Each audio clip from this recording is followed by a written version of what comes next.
Privilegiar a audiência rotativa aqui da Jovem Pan News. Mota, antes de passar para você, quero só relembrar nossa audiência. A gente tem trazido em debate uma denúncia feita pelo Twitter, pelo X, pelo prefeito do Rio de Janeiro, Eduardo Paes, dizendo que supostos agentes oferecem serviços de segurança privada a moradores. E a nossa produção, inclusive, separou o print do WhatsApp, a mensagem que foi enviada por um suposto agente, uma pessoa ligada à segurança pública do Rio de Janeiro, e essa mensagem que foi compartilhada para os moradores de algumas ruas. Eu vou ler aqui para vocês compreenderem o tom da mensagem. Bom dia a todos das ruas Afonso Celso, Oliveira Rocha e mais uma outra. Eu sou fulano de tal, suboficial da Polícia Militar, estou exercendo a função de diretor do local tal e sou responsável pela empresa X, monitoramento e segurança, possivelmente, prestando serviços nas ruas A, B, C, D, E, F, G, H. 24 horas por dia, além de também prestarmos serviços nos restaurantes A, B, C, D, E, F, G. A empresa é legalizada com endereço fixo e CNPJ. Nós fornecemos nota fiscal e gostaríamos muito de prestar serviço em sua rua. Desde já agradecemos a oportunidade e claro que as informações cruciais estão apagadas e no final tem os contatos desse oficial que, fazendo esse freelancer, ofereceu serviços de segurança privada para os moradores dessas ruas. Mota, eu sei que você tem um cuidado muito especial em não transformar o Rio de Janeiro em saco de pancadas nesses debates que nós fazemos aqui, uma vez que outras cidades de outros estados do Brasil também passam por situações muito parecidas. Mas claro que o Rio de Janeiro é um local muito importante e é simbólico, né? Quando é que as coisas saíram do controle? É curioso você perguntar isso, Caniato, porque eu estou, nesse momento, trabalhando num artigo tentando explicar isso.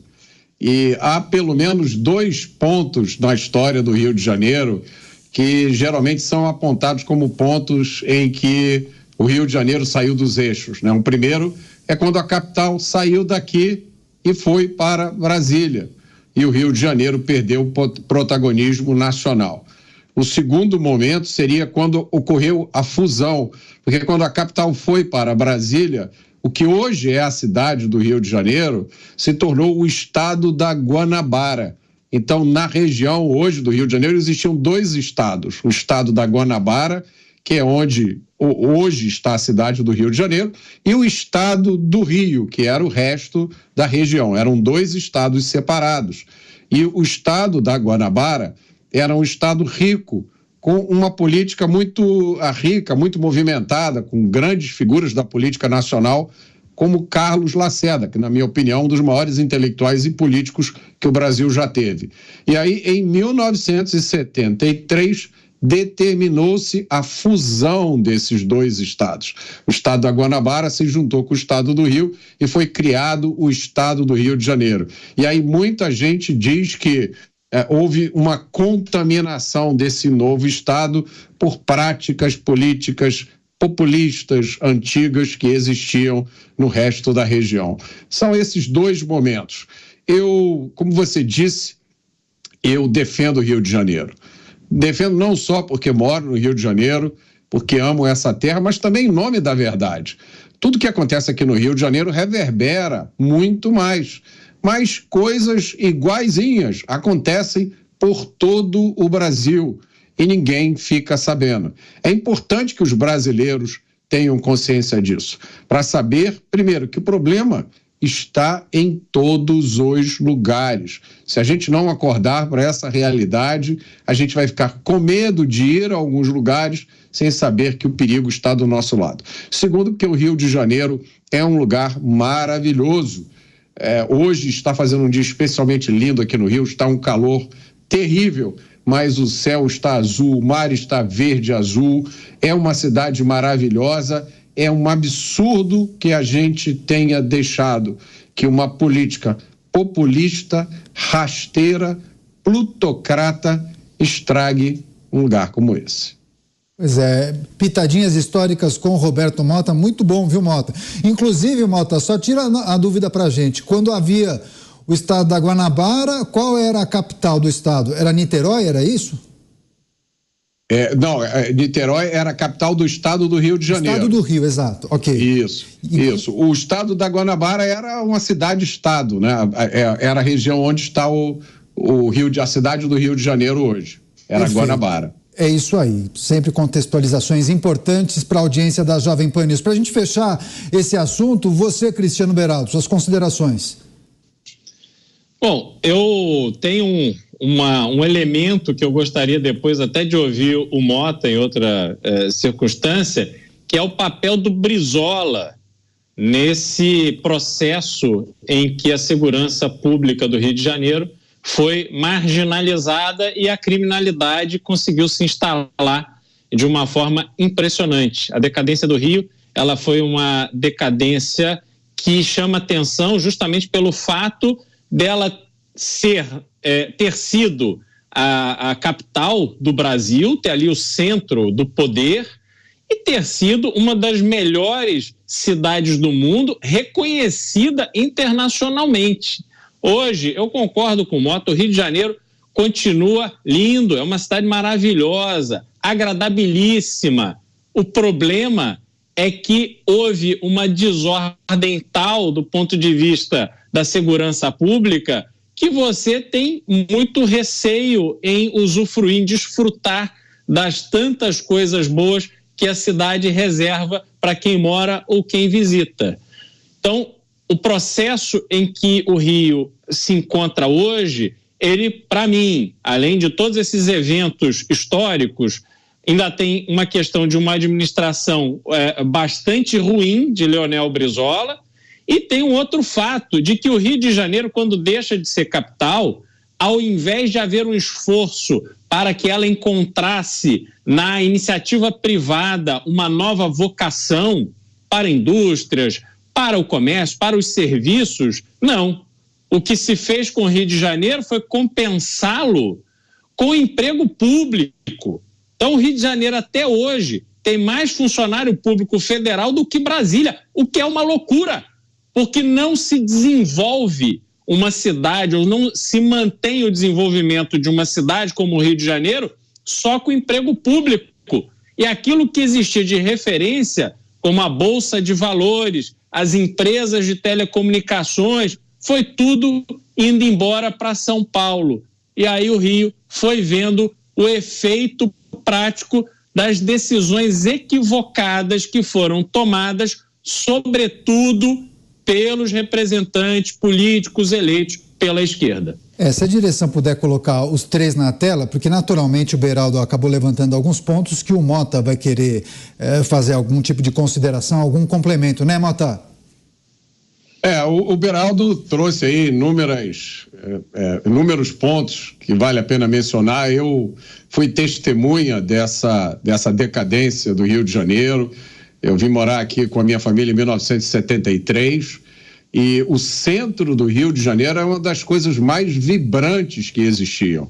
Eu peguei essa época, quando eu me formei, o Rio de Janeiro ainda tinha boa parte do mercado financeiro aqui, a Bolsa de Valores representava, também tinha uma Bolsa de Valores aqui no Rio de Janeiro. As pessoas olhavam para o Rio e imaginavam uma carreira, né? Eu vou morar aqui, vou fazer a minha carreira, vou constituir a minha família. E aos poucos, durante o meu tempo de vida, esse movimento, essas oportunidades foram todos se deslocando para São Paulo. A maioria das pessoas da minha geração que se formou comigo foi para São Paulo numa primeira etapa e depois foi embora do Brasil para os Estados Unidos, né? Esse foi o destino de grande parte da minha geração. Eu acho que o Rio de Janeiro hoje, talvez com as novas oportunidades criadas pela tecnologia da informação, o Rio de Janeiro tem uma segunda chance. Mas o futuro do Rio de Janeiro depende de uma reorientação da política. Porque o Rio de Janeiro, durante muito tempo, ele sofreu, eu já falei sobre isso aqui no programa, de uma enfermidade que é a conjunção de três coisas juntas: da criminalidade, da ideologia radical de esquerda e populismo. Essas três coisas se combinam no Rio de Janeiro de uma forma que talvez aí eu possa dizer seja difícil encontrar em outros lugares do Brasil. Eu, quando comecei a estudar segurança pública, eu mesmo tive dificuldade de compreender a natureza desse fenômeno. Como é que você tem pessoas que se dizem comunistas, socialistas, radicais, que têm no seu círculo de amizades criminosos, traficantes, bicheiros, que também têm no mesmo ciclo de amizades políticos importantes, que exercem cargos nas administrações.